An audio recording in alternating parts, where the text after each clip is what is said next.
মানুষকে আমরা জানি 5টা প্রশ্ন করা হবে। কয়টা? 5টা প্রশ্নের 2 নম্বর প্রশ্ন হলো লা তাজুলু কদামা ইবনে আদম হাত্তা ইউসআলু আন খামসিন আন উমরিহি ফীমা আফনা ওয়া আন শাবাবিহি ফীমা আবলা। তোমার যৌবন কালটা কোন পথে ব্যয় করছো, যৌবন কালটা কোন কাজে লাগিয়েছো। কিন্তু আমার যুবকেরা, আফসোস, যুবকদের বেশিরভাগ সময় কাটে দুনিয়াবি ব্যস্ততায়, দুনিয়াবি রং তামাশায়। আল্লাহর জন্য 1টা ঘন্টাও দিতে আমরা পারি না। সেই সকাল থেকে সন্ধ্যা পর্যন্ত, ঘুম যাওয়া পর্যন্ত, ঘুম থেকে উঠা থেকে ঘুম যাওয়া পর্যন্ত শ্বাস প্রশ্বাস নিয়ে কথা বলি, এগুলা কার নেয়ামত? কার? আল্লাহ বললেন সুম্মা লাতুসআলুন্না ইয়াওমাইযিন আনিন, তোমাদেরকে আমার প্রত্যেকটা নেয়ামতের ব্যাপারে প্রশ্ন করা হবে। হায়াত দিয়েছিলাম, শক্তি দিয়েছিলাম, সুস্থ শরীর দিয়েছিলাম, পুরো নিয়ামত। সুস্থতা নিয়ামত না? কত বড় নিয়ামত! এটা অসুস্থ লোক ছাড়া কেউ জানে না। অসুস্থ হলে বোঝা যায় সুস্থতা রবের দেওয়া কত বড় নিয়ামত। আমার যুবক ভাইয়েরা, নবীজি আপনাদের জন্য খুশ খবরই দিয়েছেন, কিয়ামতের ময়দানে আপনাদেরকে আরশের নিচে আল্লাহ জায়গা দিবেন। কি আজান শুনে শুয়ে থাকলে জায়গা হবে? হ্যাঁ, আজান শুনে আপনি শুয়ে থাকলেন, সারাটা রাত সময় দিয়েছেন আপনার আদরের মোবাইলটাকে। সালাতুল ফজর শুনেও শুনেন নাই, সালাতুল ফজর উঠার জন্য কোনো টেন্ডেন্সি নাই। ঘড়ি আছে, অ্যালার্ম দিয়ে যদি এই ঘড়ির অ্যালার্ম যদি নামাজে আসার কাজে ব্যবহার হয়, তাহলে মোবাইল ব্যবহারটাও ইবাদত, ঠিক না? সেই কাজে আমরা ব্যবহার করি না। খেলা আছে ভোরবেলা 4টা 5টা, যুবক সারা রাত জাগন, ওই ঘুমাইলে তো খেলা মিস করো। ঘুমাইলে কি মিস করো? খেলা মিস করো। ও যুবক, তোমাকে আল্লাহর নবী তোমার জন্য খুশখবরি দিয়েছেন। সুতরাং আসো, আল্লাহর এই সুযোগটা গ্রহণ করো, নিজের জীবনটাকে কাজে লাগাও। সবাই বলুন রব্বানা লাকাল হামদ হামদান কাসীরান তাইয়িবান মুবারাকান ফীহি ইয়া রাব্বি লাকাল হামদু ওয়া লাকাশ শুকরু কামা ইয়ানবাগি লিজালালি ওয়াজহিকা ওয়া আযীমি সুলতানিকা। আমরা সে মহামুনিব আল্লাহ সুবহানাহু ওয়া তাআলার দরবারে লাখ কোটি শুকরিয়া আদায় করছি যে আল্লাহ সুবহানাহু ওয়া তাআলা আমাদেরকে সুস্থ শরীরে আল্লাহর ঘরে মেহমান হওয়ার জন্য তৌফিক এনায়েত করলেন। মুনিবের দরবারে জবান ছেড়ে দিয়ে সকলে উচ্চ স্বরে কালিমাতুশ শুকর আদায় করছি, আলহামদুলিল্লাহ। সম্মানিত মুসল্লিয়ানে কেরাম,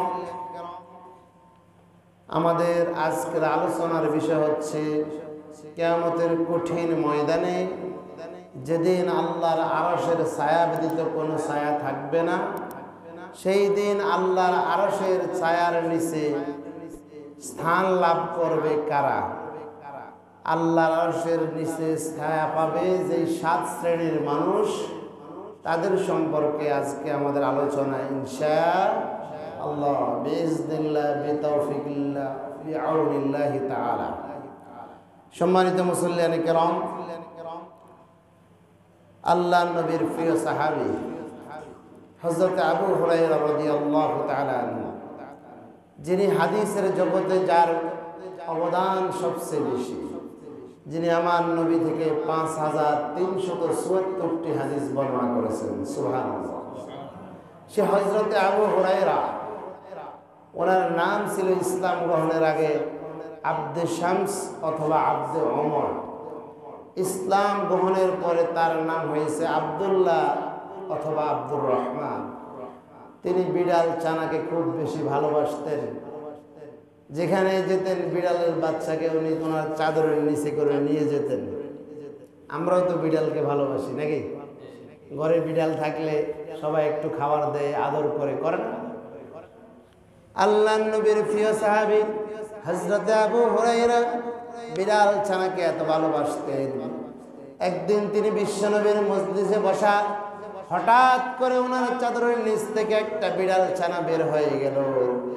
আল্লাহর নবী দেখে হযরত আবু হুরায়রাকে, নবীজি তখন পর্যন্ত, সেই দিনের আগ পর্যন্ত আবু হুরায়রার নাম আবু হুরায়রা ছিল না, ওনার নাম ছিল আব্দুল্লাহ অথবা আব্দুর রহমান। নবীজি আবু হুরায়রার চাদরের নিচ থেকে বিড়াল ছানা বের হতে দেখে আমার নবী আদর করে আবু হুরায়রার নবীজি বললেন, ইয়া আবা হুরায়রা, মানে হে বিড়াল ছানার পিতা। এই কথাটা শুনে হযরত আবু হুরায়রা একটু মন খারাপ করলেন না। তিনি ভাবলেন, আমার নবীজি আমাকে বিড়ালের বাপ বলে ডাক দিয়েছেন, নিশ্চয় এই নামের মাঝে আল্লাহ বরকত রেখেছে। সুবহানাল্লাহ। সেদিন থেকে তিনি ওনার নাম পরিচয় দিতেন আবু হুরায়রা। বিশ্বনবীর বরকতময় মুখ নিঃসৃত বাক্য আবু হুরায়রা, এই শব্দটাকে উনি নিজের নাম হিসেবে বানিয়ে নিলেন। আল্লাহ তাআলা হযরত আবু হুরায়রাকে বিশ্বনবীর মুখ নিঃসৃত নাম আবু হুরায়রা নামের উসিলায় আল্লাহ হযরত আবু হুরায়রাকে এত সম্মানিত করলেন, এত বরকতময় করলেন। গোটা পৃথিবীতে রাসূলুল্লাহর যত সাহাবীরা হাদিস বর্ণনা করেছেন, তাদের মধ্যে হযরত আবু হুরায়রার নামটা আল্লাহ তাআলা এক নম্বরে রেখেছেন। সুবহানাল্লাহ। আপনি যখন হাদিসের কিতাবগুলো পড়বেন, মিশকাতুল মাসাবি যখন পড়বেন, বুখারী শরীফ, মুসলিম, তিরমিজি, আবু দাউদ যখন পড়বেন, হাদিসের প্রত্যেকটা পাতায় পাতায়, প্রত্যেকটা পরতে পরতে কিছুক্ষণ পরে দেখা যাবে আন আবি হুরায়রা রাদিয়াল্লাহু তাআলা আনহু, আন আবি হুরায়রা রাদিয়াল্লাহু তাআলা আনহু।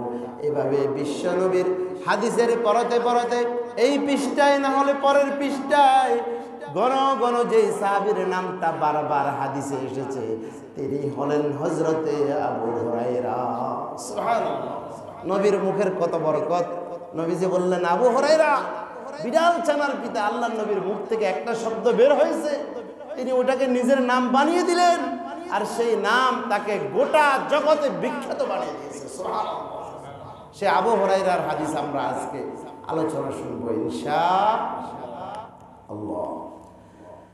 হযরত আবু হুরায়রা বলেন,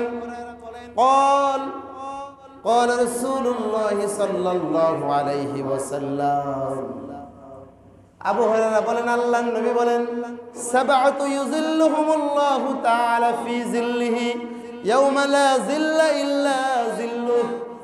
কিয়ামতের কঠিন ময়দানে যখন আল্লাহ রাব্বুল আলামিনের আরশে আজিমের ছায়া ছাড়া কোনো ছায়া থাকবে না, যেদিন মাথার এক বিঘত উপরে 12টা সূর্য তাপ দিবে, যেই দিনের জমিনটা হবে তামার জমিন, যেই দিনের সূর্যের তাপ এত প্রখর হবে, সেই কঠিন বিভীষিকাময় অবস্থায় মানুষ চাইবে একটু ছায়া যদি আমার মাথার উপর আসতো কত ভালো হতো, কিন্তু লা জিল্লা ইল্লা জিল্লুহু, সেদিন আল্লাহর আরশের ছায়া ছাড়া আর কোনো ছায়া থাকবে না।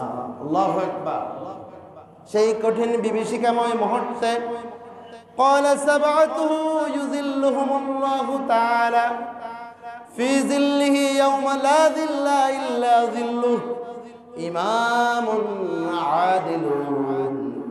সেই দিন রব মেহেরবানি করে যাদেরকে আরশে আজিমের নিচে জায়গা দিবেন, যেদিন আল্লাহর আরশের ছায়া ছাড়া কোনো ছায়া থাকবে না, সেদিন আল্লাহ রাব্বুল আলামিন যাদেরকে আরশে আজিমের নিচে জায়গা দিবেন, তন্মধ্যে এক নাম্বার হলো ওই ব্যক্তি, যেই ব্যক্তি হলো ইমামুন আদেল, ন্যায় পরায়ণ শাসক, ন্যায় পরায়ণ বিচারক, ন্যায় বিচারক, যে মানুষের প্রতি জুলুম করে না, ইনসাফ কায়েম করে। সেই রকমের জাস্টিস যারা রয়েছেন, বিচারক যারা রয়েছেন, যারা মানুষের প্রতি ন্যায় বিচার করে, এরকম ব্যক্তিকে আল্লাহ তাআলা আরশের নিচে ছায়া দিবেন। সুবহানাল্লাহ। কারণ আল্লাহ তাআলা কোরআনুল কারীমের সূরা আন-নাহলের মধ্যে আল্লাহ বললেন, সূরা আন-নাহলের 90 নম্বর আয়াতে রব ঘোষণা দিলেন, ইন্নাল্লাহা ইয়া'মুরু বিল আদলি ওয়াল ইহসান। আল্লাহ বললেন, নিশ্চয় আল্লাহ তাআলা তোমাদের নির্দেশ দিচ্ছেন ন্যায় বিচার প্রতিষ্ঠা করতে। কি প্রতিষ্ঠা করতে? ন্যায় বিচার প্রতিষ্ঠাকে আমি আর আপনি করতে চাইলে করতে পারবো?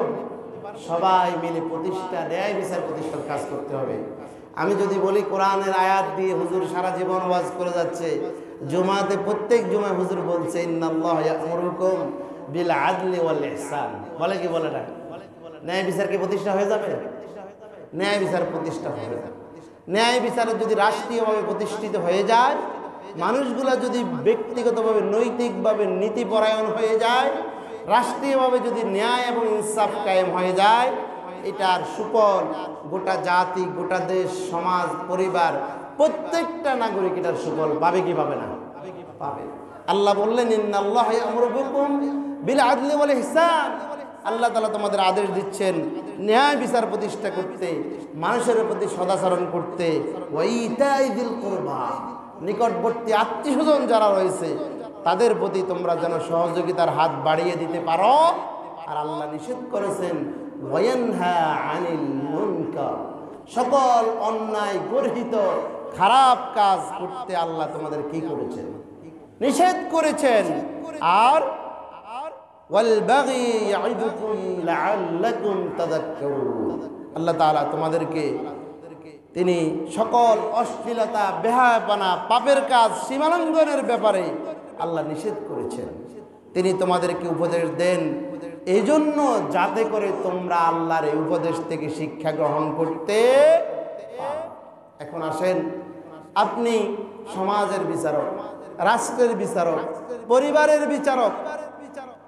কারণ আপনি যেই পরিবারে আছেন ওই পরিবারের আপনি একজন শাসক, ওই পরিবারের একজন কর্তা। আপনার দ্বারা যাতে আপনার অধীনস্থদের কারো প্রতি কোনো জুলুম না হয়। আল্লাহর নবী হযরত মুআজকে বলেছিলেন, ইয়া মুআজ ইত্তাকি দাওয়াতাল মাজলুম, ও মুআজ তুমি মাজলুমের ফরিয়াদকে ভয় করো। মাজলুম মানে হলো যার প্রতি জুলুম করা হয়, বিনা অপরাধে, বিনা কারণে যাকে দোষী সাব্যস্ত করা হয়, বিনা অপরাধে যাকে শাস্তি দেওয়া হয়।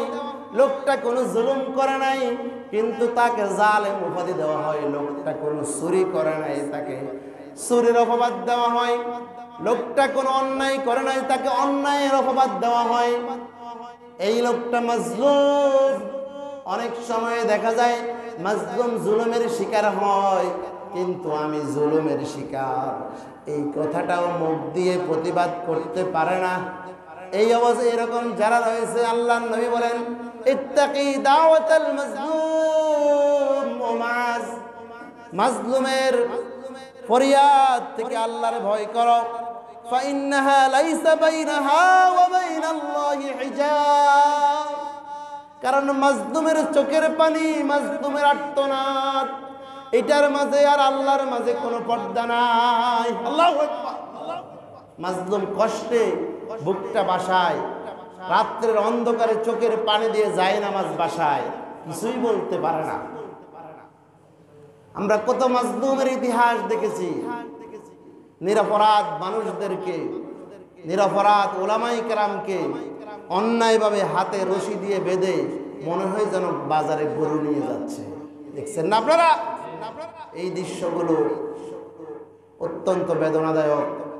আলেমদের হাতে হ্যান্ডকাপ, আলেমদের হাত রশি দিয়ে বাঁধা, আলেমদের পায়ে ডান্ডা বেড়ি, কঠিন একটা সময় মনে হয় যেন কি না কি করছে। কত বড় মার্ডার কেস করছে, মার্ডার করে এসছে তারা। অনেক আলেমকে গ্রেফতার করা হয়েছে, ওনার ঘরের মধ্যে কোরআন হাদিস পাওয়া গেছে। তো বলছে কেন অ্যারেস্ট করলেন? বললে তার কাছে জেহাদি বই পাওয়া গেছে। কি পাওয়া গেছে? জেহাদি বই পাওয়া গেছে। তো ওই আলেম চিৎকার করে বলতে পারে নাই, এই সুযোগ তাকে দেওয়া হয় নাই। যে এটা তো একটা কোরআন, এটা তো একটা হাদিস, এটা রাসূলুল্লাহর কথা, আল্লাহর কথা, এই কথাটাও বলার মতো কোনো কোনো সময় মাজলুমদের বলার ভাষা হারিয়ে ফেলেছে, সেই সুযোগ ছিল না। এখন বলেন, আপনার ঘরে যদি কোরআন এবং হাদিস পেলে এটা জিহাদি বই হয়, কোরআন এবং হাদিস বই পেয়ে বলা হয় জিহাদি বই, জিহাদি তৎপরতার সরঞ্জাম উদ্ধার হয়েছে, এটা বলে মিডিয়াতে চালিয়ে দেওয়া হতো। নাস্তিক মুরতাদদের তৈরি করা মিডিয়া এবং যারা আপনার নাস্তিক সাংবাদিক রয়েছে তারা আলেমদের এই কোরআন হাদিসকে বলতো জিহাদি বই, জঙ্গি সরঞ্জাম। এখন কোরআন আর হাদিস পাইলে যদি কেউ জঙ্গি হয়, বাংলাদেশের প্রত্যেকটা মুসলমানের ঘরে কোরআন আছে না নাই? তাহলে বোঝা গেল কোরআন হাদিস পাইলে যদি জঙ্গি হয় তাহলে বাংলাদেশের প্রত্যেকটা মুসলমান জঙ্গি। এরকম একটা সময় গেছে না? কিন্তু আলেমরা, মাজলুমরা, নিরপরাধ মানুষরা প্রতিবাদ করতে পারে নাই। আল্লাহর নবী বলেন, ইত্তাকি দাওয়াতাল মাজলুম, মাজলুমের ফরিয়াদকে, মাজলুমের আর্তনাদকে ভয় করো। সেই মাজলুমেরা তখন কিছুই বলতে পারে না, চোখের পানি দিয়ে যাই নামাজ ভিজিয়েছে, তাদের তাদের চিৎকারে, তাদের কান্নায় আকাশ বাতাস ভারী হয়েছে। এজন্য নবীজি বললেন, কিয়ামতের ময়দানে আপনি যখন যেই দায়িত্বে থাকবেন, দেশের শাসক, সমাজের নেতা, সমাজের বিচারক, পরিবারের বিচারক, রাষ্ট্রের বিচারক, যেই পর্যায়ে আপনি দায়িত্ব পালন করবেন, আপনি যদি অধীনস্থদের প্রতি ইনসাফ কায়েম করতে পারেন, কিয়ামতের ময়দানে আল্লাহ রাব্বুল আলামিন তার আরশের নিচে আপনাকে জায়গা করে দিবেন। সুবহানাল্লাহ। এজন্য যারা যারা বিচারক, যারা রায় দেন, যারা জাস্টিস, তাদের এই বিচারটা, রায়টা যদি সঠিক না হয়, জাহান্নামে যাওয়ার জন্য এটাই যথেষ্ট, ঠিক না? তাহলে আরশের নিচে যারা ছায়া পাবেন, এক নম্বর হলো, বলেন ইমামুন আদিলুন, সবাই বলেন, মানে ন্যায় পরায়ণ শাসক, ন্যায় বিচারক আল্লাহর আরশের নিচে কি পাবে? ছায়া পাবে। কোন দিন? যেদিন আল্লাহর আরশের ছায়া ছাড়া আর কোনো ছায়া থাকবে না। সময় কম, আমরা অল্প অল্প বলে শেষ করতে হবে। তাহলে যেদিন আরশের ছায়া ছাড়া কোনো ছায়া থাকবে না, সেই দিন আরশের নিচে ছায়া পাবে ন্যায় বিচারক। সুতরাং আপনি আমি যেখানে আছি সেখানে আমার অবস্থান থেকে আমাকে ন্যায়ের পক্ষে থাকতে হবে, ন্যায়ের পক্ষে কথা বলতে হবে। আমার অধীনে যদি কেউ থাকে তাদের প্রতি ন্যায় এবং ইনসাফ করতে হবে, সন্তানদের প্রতিও তাই। কারো যদি দুইটা স্ত্রী থাকে, দুইটার প্রতি সমান সমান, ও কাউকে বেশি কাউকে কম, এটা করা যাবে না।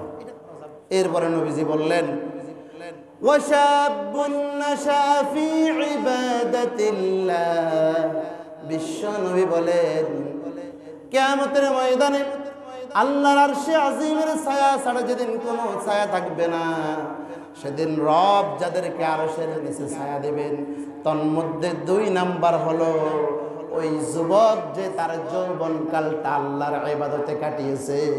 সুবহানাল্লাহ। ওই যুবক যে তার যৌবনকালটা কার ইবাদতে কাটিয়েছে? আজকে যুবকরা আল্লাহর ইবাদতে সময় ব্যয় করে না। আজকে যুবকরা ক্রিকেট খেলা, ফুটবল খেলা, অমুক নাটক, অমুক ছবি, চুল কাটে বিভিন্ন মডেল দেখে, ঠিক না? যুবকরা চুল কাটে, কয়টা নেইমারে কাটছে, মেসি কাটছে, অমুক কাটছে, বলে কি বলে না? যুবকরা তাদেরকে ফলো করে। অথচ যুবকেরা, তোমাদের জন্য আরশে আজিমের নিচে আল্লাহ তাআলা ছায়ার ব্যবস্থা রেখেছেন, যদি তোমরা তোমাদের যৌবনের এই সময়টাকে আল্লাহর ইবাদতে কাটাতে পারো, ঠিক না? যৌবনের ইবাদত আল্লাহর কাছে সবচেয়ে বেশি গ্রহণযোগ্য। বৃদ্ধকালে আমার বাবাজিরা অনেকে আছেন, অনেক কষ্ট করে উজু করেন, দেখা যায় এক ওয়াক্ত সালাত শেষ করার আগেই উজু রাখা কষ্ট হয়ে যায়, ঠিক কিনা ভাই? এবং হাঁটু ব্যথা, কোমরে ব্যথা, কত কষ্ট করে ওনারা আল্লাহর সিজদা দেয়।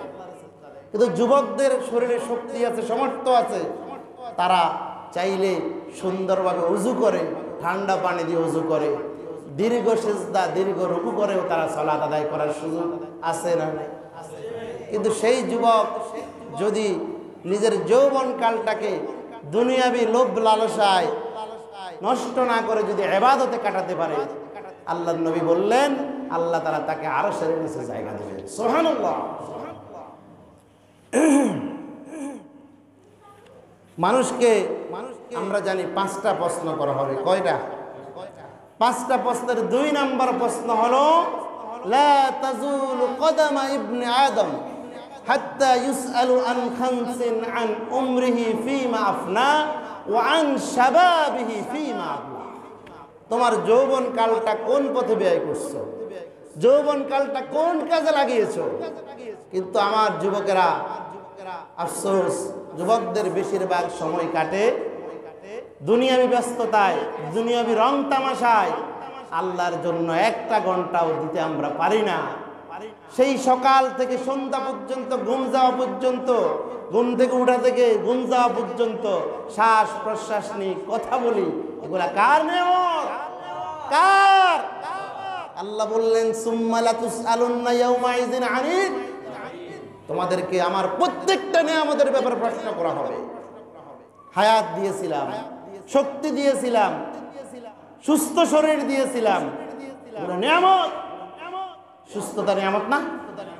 কত বড় নিয়ামত! এটা অসুস্থ লোক ছাড়া কেউ জানে না।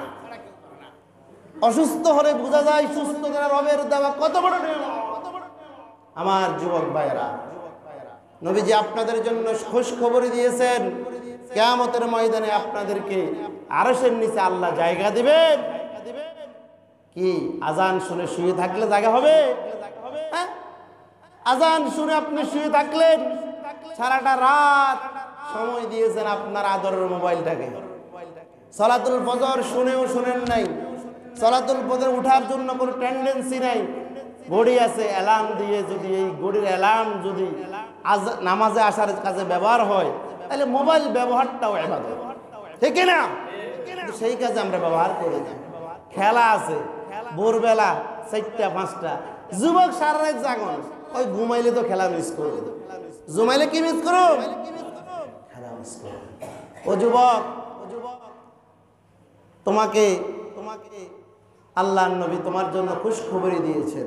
সুতরাং আসো, আল্লাহর এই সুযোগটা গ্রহণ করো, নিজের জীবনটাকে কাজে লাগাও।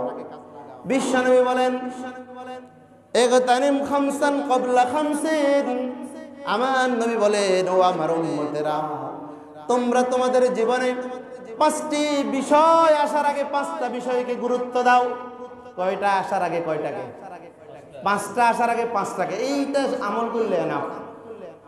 নবী বলেন শাবাবিকা ক্বাবলা হারামিকা। আল্লাহর নবী বলেন তোমার বৃদ্ধকাল আসার আগে, বার্ধক্য আসার আগে যৌবনকালের শক্তিটাকে তুমি গুরুত্ব দাও। গেল 1 নাম্বার। 2 নম্বর নবী বললেন ওয়াসিহহাতিকা ক্বাবলা সাকামিক। অসুস্থ হয়ে যাওয়ার আগে তোমার সুস্থতাটাকে তুমি গুরুত্ব দাও। ওয়াগিনাকা ক্বাবলা ফাকরিকা।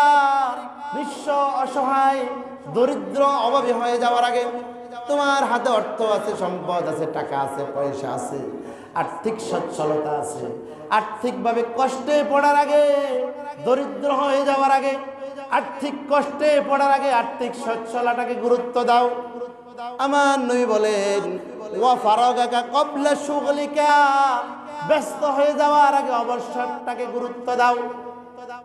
এখন আমরা অনেকে অবসর আছে, তেমন ঝামেলা নেই, চাইলে ইবাদত করতে পারি, চাইলে 2 রাকাত নফল পড়তে পারি, তাহাজ্জুদ পড়তে পারি, তেলাওয়াত করতে পারি, সুযোগ আছে, করি না। নবী বললেন ব্যস্ত হওয়ার আগে অবসরটাকে কি দাও? গুরুত্ব দাও। ও হায়াতিকা ক্বাবলা মাউতিক। আমার নবী বলেন মৃত্যু আসার আগে তোমার হায়াতটারে কাজে লাগাও, মৃত্যু আসার আগে তোমার হায়াতটারে গুরুত্ব দাও। কারণ এই দুনিয়ার জীবন আখিরাতের খেত।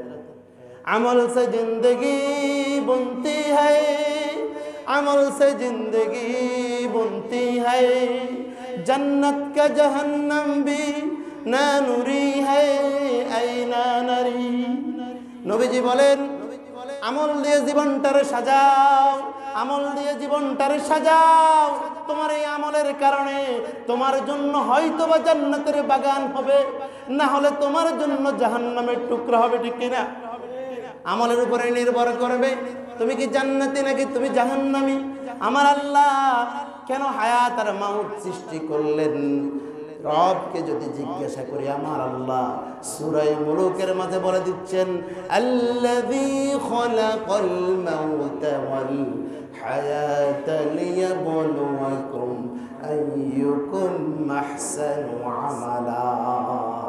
রব বলে দিচ্ছেন, তিনি সে মহান আল্লাহ যিনি খলাকাল মাউতা ওয়াল হায়াতা। আল্লাহকে মাউতের কথা বললেন, তারপরে বললেন জীবনের কথা। রব বললেন মৃত্যু এবং জীবন সৃষ্টি করেছি, আইয়ুকুম আহসানু আমালা। তোমাদের মাঝে আমলের দিক থেকে কোন লোকটা সবচেয়ে বেশি ভালো, তোমাদের আমলটা যাচাই করার জন্য আমি আল্লাহ তোমাদের মৃত্যু সৃষ্টি করেছি এবং জীবন সৃষ্টি করেছি। আল্লাহু আকবার। তাহলে এই দুনিয়ায় আমাদেরকে যাচাই করার জন্য আমলটা কার কেমন, কার আমলটা কত ভালো, সেটা যাচাইয়ের জন্য আল্লাহ আমাদেরকে হায়াত দিয়েছেন, মাউত দিয়েছেন।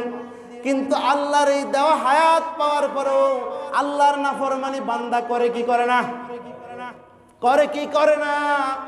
আল্লাহ বললেন, ও গোলাম, আমি তোমাদেরকে মৃত অবস্থায় থেকে জীবিত করেছি, জীবিত অবস্থায় থেকে মৃত করব, আবার মৃত অবস্থায় থেকে আবার জীবিত করব।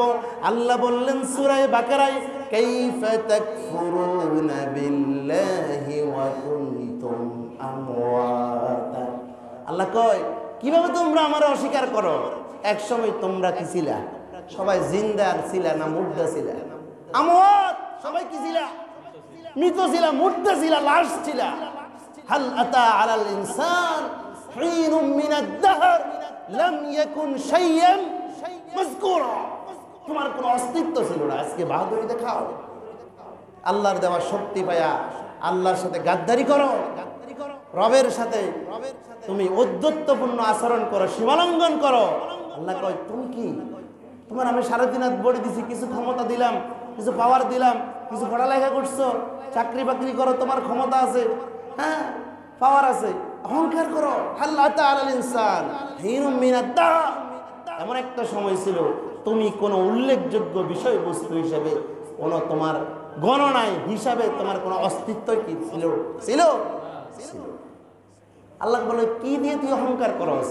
ইকরা বিসমি রাব্বিকাল্লাযী খালাক খালাকাল ইনসানা মিন আলাক। তোরে আমি আল্লাহ এমন এক নাপাক পানি দিয়ে বানাইছি, যেই নাপাক পানিটা নির্গত হলে তোর আব্বা আম্মার উপর গোসল ফরজ হয় না। আল্লাহু আকবার। কিসের অহংকার করস? এই দুনিয়া হায়াত পেয়েছিস, আল্লাহর সাথে নাফরমানি করস, আল্লাহর বান্দাদেরকে কষ্ট দেস, মানুষদের প্রতি জুলুম করো, হায়াত শেষ, তোর আর বাহাদুরি চলবে? সব শেষ। জন্য নবী বললেন, ও হায়াতিকা ক্বাবলা মাউতিক, মৃত্যু আসার আগে জীবনকে কাজে লাগাও, মৃত্যু আসার আগে জীবনকে কাজে লাগাও। না হলে এমন এক অবস্থা হবে, দুনিয়া থেকে যখন চলে যাবে তখন আফসোস করবে, আফসোস করে করে তুমি শেষ হয়ে যাবে। 9টা আফসোসের কথা এক জুমায় আলোচনা করেছিলাম। বান্দারা 9টা আফসোস করবে, কিন্তু আফসোস করে আর লাভ? ওয়ালা ইউআখিরুল্লাহু ইযা জা আজালুহা, যে তারা এমন আফসোস করবে, শুধু আল্লাহ আমারে আবার দুনিয়াতে কি করেন, পাঠান, ফাআসাদদাকা ওয়া আকুম মিনাস সালিহিন। কিন্তু আর সেই সুযোগ আর হবে না, সেই সুযোগ নাই। যখন মৃত্যু এসে যাবে, পায়ের একটা গিরা আরেকটা গিরার সাথে লেগে যাবে, পরনের লুঙ্গির বাঁধনটা খুলে যাবে, কপাল দিয়ে ঘাম বের হবে, শরীরের সমস্ত নার্ভগুলো লুজ হয়ে যাবে। এই অবস্থায় লোকটা বলবে, ওয়াকিল মান রাক, আমার জন্য হুজুর ডাকে নিয়ে আসো, আমার জন্য ডাক্তার নিয়ে আসো, আমার একটু জাঁটফুক করতে বলো। আল্লাহ বললেন, ওয়াকিল মান রাক ওয়াযান্না আন্নাহুল ফিরাক ওয়ালতাফাতিস সাকু বিসাক ইলা রাব্বিকা ইয়াউমাইযিনিল মাসাক। তার গিরার সাথে গিরা লেগে যাবে, পায়ের সাথে পা বেজে যাবে। ফালা সাদ্দাকা ওয়ালা সাল্লা ওয়ালাকিন কাযযাবা ওয়া তাওয়াল্লা। আল্লাহ কয়, এই লোকটা কোনোদিন সত্য কথা বলে নাই, কোনোদিন দান সাদাকা করে নাই, সালাতটা ঠিকমতো আদায় করে নাই, এই লোকটা একটা মিথ্যাবাদী। সে আল্লাহর আযাবের কথা শুনেছে, আল্লাহর নিয়ামতের কথা শুনেছে, নিয়ামত ভোগ করেছে, কিন্তু মনে আল্লাহর ভয় তার আসে নাই। আল্লাহর কথা এই কান দিয়ে শুনছে, এই কান দিয়ে বের হয়ে গেছে। আর কই হুজুরের কাম হুজুরেরাই করতেছে, হ্যাঁ তারা কইলে আছে কম, আমরা মানতাম না। সারা জীবন আলেমরা বলে যাচ্ছে, কিন্তু কেউ কথা শুনে না। গোটা জাতি মিছিল সহকারে জাহান্নামের দিকে ধাবিত হচ্ছে। সুতরাং আসুন ভাইয়েরা, হায়াতকে, মৃত্যু আসার আগে হায়াতকে কি দেব? আমরা গুরুত্ব দেব, নিজের জন্য কিছু করব, নিজের জন্য কিছু করব। রুটা চলে যাবে, কই কে স্মরণ রাখবে কার কথা? না, এই তো বলা হবে এখানে অমুক মারা গেছে, সবাই দোয়া করেন, হ্যাঁ হুজুর দোয়া করে দিবে, এরপরে হুজুররা মনে দেখবে না, আপনার পরিবারের স্ত্রীরও মনে থাকবে না। এটাই দুনিয়া, এটাই দুনিয়া। সুতরাং এই দুনিয়াটা হচ্ছে ইন্নামাল হায়াতুদ দুনিয়া লাইবুন ওয়া লাহু ওয়া লাদ-দারুল আখিরা। দুনিয়াটা হচ্ছে খেলতামাশার বস্তু, মালাকুলার মতো। আমার চোখের সামনে, আপনার চোখের সামনে কত প্রভাবশালী লোক চলে গেছে। দুনিয়ার গতিপথ চলা, পরিবারের খাওয়া দাওয়া, রান্না বান্না বন্ধ হয়ে গেছে, হয়েছে বন্ধ, সব চলে। আমার তো মনে হয় আমি না থাকলে সব বন্ধ হয়ে যাবে। সুতরাং আমার জন্য কিছু, নিজের জন্য কিছু জমা করি, পরকালীন ব্যাংকে কিছু, অ্যাকাউন্টে কিছু রাখি। আল্লাহ, এরপরে আল্লাহর নবী বললেন 3 নম্বরে, ভালো করে শুনি, এটা সবার জন্য জরুরি। ওয়ারাজুলুন কলবুহু মুআল্লাকুন ফিল মাসাজিদ। আমার নবী বলেন ওই অন্তর, ওই হৃদয়, যেই হৃদয়টা মসজিদের সাথে ঝুলানো থাকে, আল্লাহু আকবার, যেই হৃদয়টা কোথায় থাকে? মসজিদের সাথে থাকে। বাড়িতে চলে যায়, সালাতুল জুমা আদায় করে, মনটা আনসান করে, মনটা উত্তেজনায় ভরপুর হয়ে যায়, বারবার ঘড়ি দেখে, বারবার আজান শুনতে চায়, যে আসরের ওয়াক্ত বুঝি হয়ে গেল, আসরের আজানটা বুঝি হয়ে গেল, না জানি ঘুমের ঘরে আসরটা কাজা হয়ে যায়। এরকম আল্লাহর গোলাম আছে না নাই? আছে না নাই? তাদের কারণে হয়তোবা রব এখনো দয়া করে আসমান থেকে বৃষ্টি নাজিল করেন, তাদের কারণে হয়তো আমরা এখনো অক্সিজেন পাই, তাদের কারণে এখনো আলো পাই, তাদের কারণে বিনা পয়সা এখনো অক্সিজেন পাই, ঠিক কিনা? নবী বললেন রাজুলুন কলবুহু মুআল্লাকুন ফিল মাসাজিদ। ওই অন্তর, যে অন্তরটা এক ওয়াক্ত সালাত শেষ করার পরে আরো ওয়াক্ত সালাতের জন্য মনটা মসজিদের সাথে জুড়ে থাকে, ওই লোকটাকে আল্লাহ কিয়ামতের দিন আরশে আজিমের নিচে জায়গা করে দেবে। সুবহানাল্লাহ। তাহলে আরশের নিচে জায়গা নেওয়ার সুযোগ সবার আছে না নাই? আছে না নাই? কি বাড়িতে ঘুম যাইলে এত আজান দে, মুয়াজ্জিন সাহেব কি কয়? হাইয়া আলাস সালার পরে কি কয়? হাইয়া আলাস সালাহ। কি বলে? কি কয় আমাদেরকে? এসো নামাজের দিকে আসো, বলে কি না? এরপরে কি কয়? হাইয়া আলাল ফালাহ, বলে কি না? নামাজের দিকে আসো, আর নামাজে আসলে তোমার কি হবে? কল্যাণ হবে। কিন্তু আমি কি করি? আজান শুনি শুই থাকি, তার মানে আমি এই কথার উপর আমল করলাম না। আমি রাস্তা দিয়ে যাচ্ছি, ব্যক্তিগত খেলাধুলায় ব্যস্ত আছি, মুয়াজ্জিন বলছে আল্লাহু আকবার, আল্লাহু আকবার, মানে কি? আল্লাহ বড়। কি বলে? আল্লাহ বড়, আল্লাহ মহান, আল্লাহ শ্রেষ্ঠ, এই ঘোষণা দেয়। কিন্তু আমি চলে গেছি জমিনে কোদাল লই, কি লই? হ্যাঁ, আমি চলে গেছি মাছ ধরতে পুকুরে। মুয়াজ্জিন বলছে আল্লাহ বড়। আমি বোঝাতে চাইলাম আমার কর্ম দ্বারা আল্লাহ বড় নয়, আমার ক্ষেতের কাজ বড়, ঠিক না? আমার মাছ ধরা বড়, আমার দোকানদারি বড়, আমার পরিবারের কাজ বড়, আমার খেলা বড়। আপনি বলবেন হুজুর এটা তো কোনোদিন আমি কই না। আপনি কর্ণ, কিন্তু আপনার কর্ম তো সেটাই বলে। যখনই আজান হয় আমাদের জন্য 2টা কাজ করা ওয়াজিব। কয়টা কাজ? একটা হলো ইজাবত বিল কাউল, মুখ দিয়ে আজানের কি দেওয়া, উত্তর দেওয়া, জবাব দেওয়া।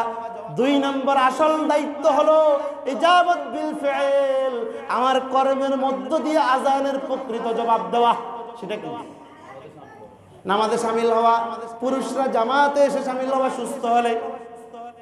কিন্তু আজানের আওয়াজ প্রত্যেকটা মানুষের কানে যায় কি যায় না? কথা বলেন, যায় কি যায় না? এখন আপনি বলবেন হুজুর আমি অসুস্থ। কেমন অসুস্থ? যে অসুস্থ আল্লাহ এলাও করে এমন অসুস্থ যদি হয়। বিশ্বনবীর সাহাবী উম্মে মাকতুম রাদিয়াল্লাহু তাআলা আনহু, অন্ধ সাহাবী, তিনি বললেন ইয়া রাসূলুল্লাহ সাল্লাল্লাহু আলাইহি ওয়াসাল্লাম, আপনি আমার একটু জামাতে আসি নামাজ আদায় করতে আমার অসুবিধা হয়, যেহেতু আমার অন্ধ, আমি চোখে দেখি না। নবী আমারে কি করেন, একটু ছুটি দেন যেন আমি বাড়িতে নামাজ আদায় করতে পারি। আমার নবী বললেন ঠিক আছে, তুমি যখন অন্ধ মানুষ বাড়িতে যায় নামাজ আদায় করা অসুবিধা নাই। নবী দিয়ে এই কথা বলে আবার বললেন এই উম্মে মাকতুম এদিকে আসো, এদিকে আসো, তোমার বাড়ি থেকে কি আজান শোনা যায়? বললেন ইয়া রাসূলুল্লাহ আজান শোনা যায়। তখন কি মাইক ছিল? কথা কয় না। বললেন, নবী বললেন তোমার বাড়ি থেকে কি আজান শোনা যায়? সাহাবী কি সুস্থ না অন্ধ? কথা বলেন, সুস্থ না অন্ধ? আমার মুসল্লিদের মাঝে কেউ অন্ধ আসেননি? কথা কন না, আসেননি? এখন সাহাবী বললেন ইয়া রাসূলুল্লাহ বাড়িতে তো আমি আজান শুনি, চোখে কিন্তু দেই না। নবী বললেন তোমার বাড়ি থেকে মসজিদে নববীর সাথে, মসজিদে নববীর খুঁটির সাথে তোমার বাড়ি পর্যন্ত একটা রশি বেঁধে দাও। আল্লাহু আকবার। ওই রশিটা ধরে ধরে তুমি আল্লাহর ঘরে এসে জামাতে নামাজ আদায় করবে। তবু আমি নবী তোমার জামাতে নামাজ আদায় করা থেকে ছুটি দিতে পারলাম না। আল্লাহ, আমি আর আপনি কি এরকম ওজর আছে? এখন আমার চোখ আছে না নাই? চোখে দেখি কি দেখি না? পায়ের শক্তি আছে না নাই? এরপরেও আমার এই শক্তি, আমার এই কদম, সুস্থ মস্তিষ্ক, সুস্থ শরীর, সুস্থ চোখ, এটা আল্লাহর নিয়ামত কিনা? এই নিয়ামতের শুকরিয়া আদায় কি হচ্ছে নি? হ্যাঁ, কিয়ামতের ময়দানে যদি এটার শুকরিয়া আদায় করে আল্লাহর ঘরে এসে জামাতে নামাজ আদায় না করি, কোরআনের এই কথাগুলো, রাসূলুল্লাহর হাদিসের এই বয়ানগুলো শোনার পরে যদি না বোঝার মতো ভান করি, আল্লাহ কয় তাদের অন্তর আছে বুঝেও তারা বুঝে না, তাদের চোখ আছে দেখেও তারা, তাদের কান আছে শুনেও তারা। আল্লাহ কয় উলাইকা কাল আনআম, আল্লাহ কয় এরা গরু ছাগল চতুষ্পদ জন্তু। এবার আল্লাহ কয় না না না, চতুষ্পদ জন্তু নয়, বালহুম, কথা কন, বালহুম আদল। আল্লাহ কয় না, চতুষ্পদ জন্তু তো আমার বানাই না বানি, তাদের কোনো দোষ নাই, তারাও তো আমি আল্লাহরে কি দেয়, কি দেখি দেয় না। সাব্বাহা লিল্লাহি মা ফিস সামাওয়াতি ওয়া মা ফিল, যারা আছে আসমান জমিনে, গরু ছাগল তরুলতা, সবাই কারে সেজদা দেয়, কার তাসবিহ পড়ে। এখন আল্লাহর দেওয়া নিয়ামত পাইয়া অন্ধ সাহাবীকে আল্লাহর নবী সুযোগ দিলেন না। আমি সুস্থ মানুষ, ঘরে শুইতাই, কিন্তু দুনিয়াবি সব কাম চলে। দোকানে আমার কথার আওয়াজ ব্যাগের উপরে, আমার কথার লগে ব্যাগ ঠান্ডা হয়ে যায়, হিয়ানে আমি 1 নম্বরে আছি। কিন্তু মসজিদে আইতে কোনে আর হাত ব্যথা, আর কোমরে ব্যথা, আমার আড়ুত ব্যথা আছে না? এই ধরনের ইমান দিয়া জান্নাতে যাওয়া যাবে না। কোনো সোরা হটটট নাই, জান্নাতে যাবার কোনো সোরা গলি টলি নাই। আমি অমুক খ্রিস্টা বেড়াতে বায়াত গ্রহণ করছি, হেমি আর লই যাবো। আরে মিয়া, হেমিয়ার খবর থাকবো, যেখানে ইব্রাহিম আলাইহিস সালামের মতো নবী, আদমের মতো নবী, ঈসার মতো নবী, মুসার মতো নবী, সবাই কবে কেন সুপারিশ করেন? কবে না হাইতান না, হাইতান নয়। আদম কবে আর যদি আল্লাহ কয় ওয়ালা তাকরাবা হাযিহি শাজারা, গাছের কাছে যাবেলা তোর মানা করছি, কি লাগেছ? আয় তো হিজবর দিতে দিয়ে শেষ। এবার এক একটা নবী এক একটা কথা বলবে, কোনো আজকে সুযোগ নাই। সবাই চলে যাও আখেরি জামানার পয়গম্বর বিশ্বনবী মুহাম্মদ রাসূলুল্লাহ। সুবহানাল্লাহ, কথা আর বলতে পারলাম না, সময় শেষ। আল্লাহ তাআলা আমাদের সকলকে, শুধু 3টা বলছি নাকি? আরশের নিচে যারা ছায়া পাবে 3টা বলছি, একটার উপরে আলোচনা 1 সপ্তাহ করা দরকার, কিন্তু আমরা শুধু পয়েন্ট ভিত্তিক বলে যাচ্ছি। 3টা বলছি। 1 নম্বর বলছি ইমামুন আদেল, ন্যায়পরায়ণ শাসক, ন্যায়পরায়ণ বিচারক। 2 নম্বর বলছি ওয়াশাবুন নাশাআ ফি ইবাদাতিল্লাহ, ওই যুবক যায় তার যৌবনকালটা কার ইবাদতে কাটায়। এরপর 3 নম্বর বলছি ওয়ারাজুলুন কলবুহু মুআল্লাকুন ফিল মাসাজিদ, ওই মুসল্লি যার অন্তর আল্লাহর ঘরের সাথে লেগে থাকে। সুবহানাল্লাহ। আল্লাহ তাআলা আমাদেরকে এই 3টা কথার উপর আমল করার তৌফিক দান করুন।